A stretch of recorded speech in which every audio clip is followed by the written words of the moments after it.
আসসালামু আলাইকুম এভরিওয়ান, আশা করি সবাই ভালো আছেন। চায়নার গ্লাস ব্রিজে দুর্দান্ত একটা সময় পার করেছি, আর সেটাই আপনাদের সাথে শেয়ার করব। গ্লাস ব্রিজ যখন দেখতে আসবেন পুরো দিন হাতে নিয়ে আসতে হবে। চায়নাতে যে কাজেই আসুন না কেন, ঘুরতে অথবা বিজনেসে, অবশ্যই গ্লাস ব্রিজে একবার হলেও আসবেন। জীবনে এইরকম অ্যাডভেঞ্চার কী যে দরকার, এখানে না আসলে বুঝতে পারবেন না। আমি প্রচণ্ড ঘুরতে ভালোবাসি এবং অ্যাডভেঞ্চার লাভার। আজকের এই ভিডিওতে অসাধারণ অনেক কিছু থাকবে, অ্যাক্টিভিটিস, ফান, আর থাকবে গ্লাস ব্রিজ। পুরো পাহাড়টাকে এত সুন্দর করে সাজানো হয়েছে। ঝর্ণা, পাহাড়, ডাইনোসর থিম, গহীন জঙ্গল, কি নেই এখানে।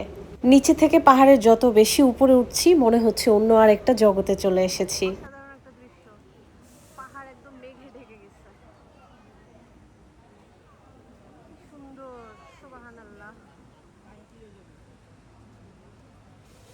গুয়াংজু থেকে প্রথমে গাড়িতে এসেছি, গাড়ি থেকে নেমে নিচের পার্কটা এনজয় করলাম, তারপরে চলে আসলাম বাস স্টেশনে। এখান থেকে তাদের বাসে করে আমরা চলে যাব গ্লাস ব্রিজের সামনে। রাস্তাটা অসাধারণ সুন্দর, যেমন আঁকাবাঁকা তেমনি উঁচু। বাস তো একদম উপরের দিকে উঠছে তো উঠছে। চলে এসেছি গ্লাস ব্রিজের গন্তব্যে। এই গরমের মধ্যে এইরকম একটা বাদামের আইসক্রিম হতে পারে ইয়াম্মি।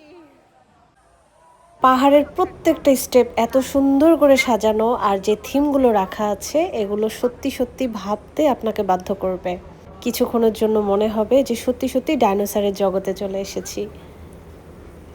যারা আমার মতন পাহাড় আর প্রকৃতিকে ভালোবাসেন, আমি নিশ্চিত আমার এই ভিডিওটা তাদের অনেক বেশি ভালো লাগবে।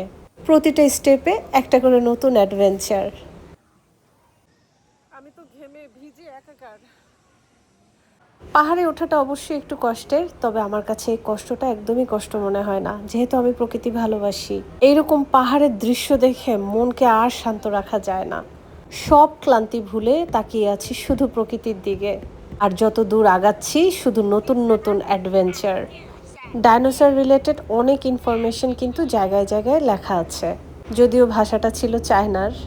জঙ্গলে ডাইনোসরের জীবন কেমন ছিল, ডাইনোসরের শুরু আর ডাইনোসরের শেষ, সবই লেখা আছে। এই অজগরটা ভিডিওতে বোঝা যাচ্ছে না, বাস্তবে ভয়ঙ্কর ছিল, ভয়ঙ্কর। আমি তো একটা দৌড় দিয়েছি।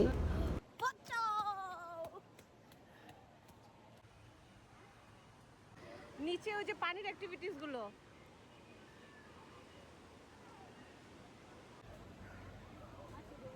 मैं तो गया काम से, घामते घामते ভিজতে ভিজতে।